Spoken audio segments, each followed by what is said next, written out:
everyone, and I'm doing a part 2. This is part 2 of my in-person book recommendation list.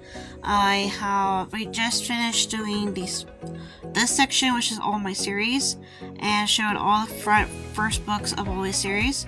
So if you guys missed that, go back to my, go on my channel, and you'll go and you'll find it. It says part 1 in-person book recommendation series. It's in a color cover on it. When you just go, be right under my pinned videos. So definitely go into that if you want to just see that first before we jump into the next section. This section is standalones, I guess.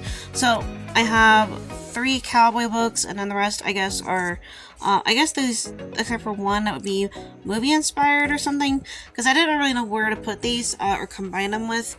So we're just gonna jump in it. So first is Shooting Iron. Apparently this is a second book of its like duology, but I just wanted this one because it sounded really cool.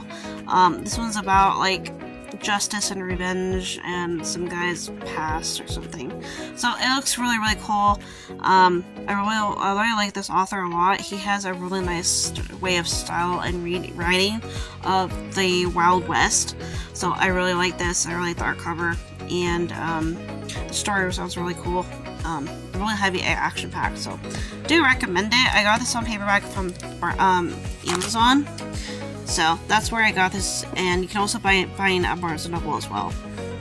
Next one, which also is from the same author, is Brutal Night of the Mountain Man, and this is follows Smoke Johnson and his wife and their like treated family, hired men and stuff, and they go through some trials, and they go dealing with some people from like other parts of Texas and stuff. So very, very cool, action packed. I really like this. It's also part of the survival.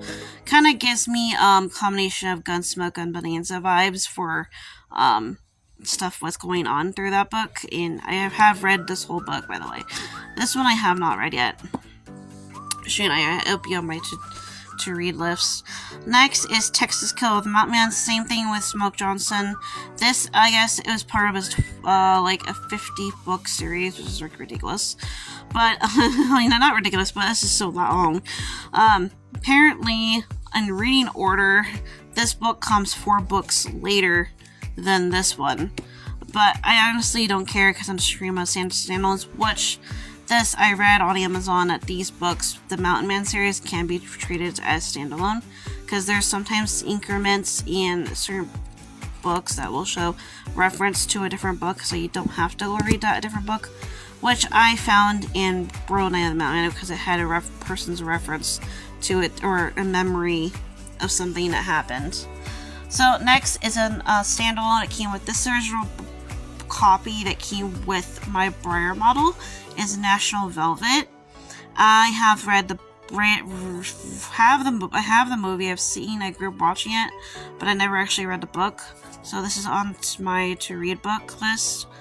So I'll be reading this at some point. This only has 17 chapters, but I feel like the chapters might be a little fat. So this is paperback, original binding from Briar's, selling with the Briar model way back in early 2000s, but I do recommend this. There are newer editions of this book with different covers. I think you could find this in hardcover, but I haven't looked for it. But they're mostly in paperback, this book, and it's definitely a classic for sure. Just like the Black Stallion's a classic as well, and Black Beauty. Next is my second favorite movie, book, and Briar Horse is War Horse. Wow, okay, so this copy is my original. Apparently I own 3 of them. One came with a Briar Horse. This is my original Barnes & Noble copy that I got before the movie came out, because some of my books that I got before the movie came out will show us that now it's a motion picture, which was sold like that. And this is my original binding of one copy, which I love, so it's the one I wanted to take out. And it's really nice text. I really like it. I kind of some parts I kind of liked more for in the book than in the movie, like the ending.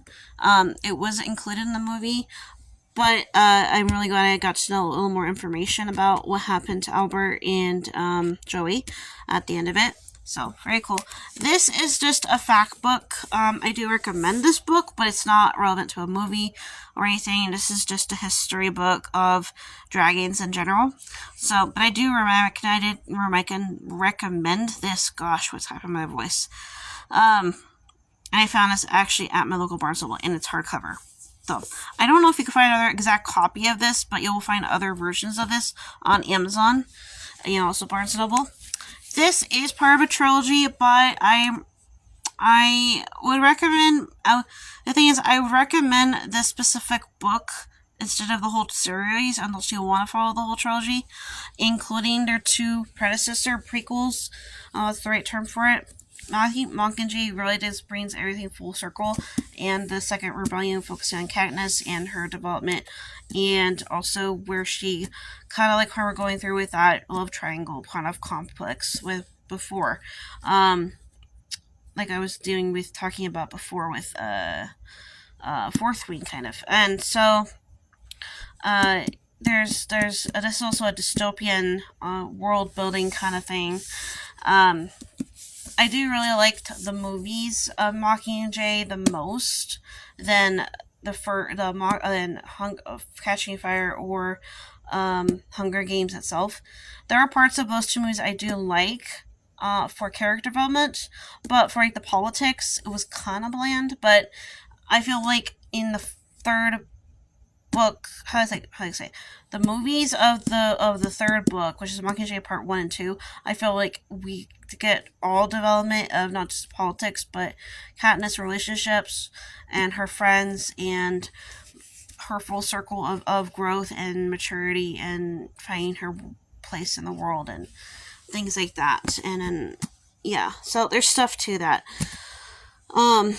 I've only read the first half of the book back in the day when the movies came out, and eventually I'll get to the whole thing, because now I have it part of my whole book library, and I don't have to worry about wondering about things. And I'm really glad I got hardcover instead of paperback, because it's more durable, and I prefer that, because when I was a kid younger, I used to print the paperback, and I just hated it because it's so flopsy. So looks like I have some time here, but I'm going to end this video and get on to the next one for the last two sections of recommended books, and then I'm going to call it a night and go to bed.